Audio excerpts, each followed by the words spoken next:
Ini ndakaroorwawo mumusha mekuti vanhu pandakaperekedzwa vakaita chikwee. Hanzi Bhoni akawa nepi mukadzi akaipa kudai. Kukura kwangu kwese ndaingoti ndiri avhareji hangu, asi apa ndakakanda mapfumo pasi.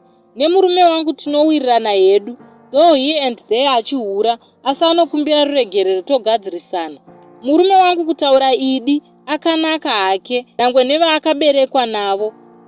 Ipapa ndinopinda bhizi kutukwa kunzwa kwauya kuzoshatisa musha uno nemhino dzako. Kusviba, ndaabho manje.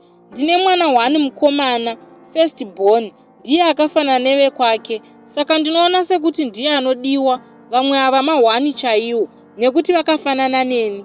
Saka ini ndauyawo pano kuti ndinzwe kuti ndodiiko nevana ava. Ndirege here kunoona vamwe kumusha kana kuenda kumafunctions avo. Even ndakamira nevakadzinyina vangu, ndofila out of place, asi havatsvinye havo, but because vakanaka pazviso and structure. Ndapererwawo ini. Kana kutozokuudzai nyaya yangu musandituko vedu wee. Ndatotaurawo ndapererwa nazvo. Ndoitawo sei nesituation iyi?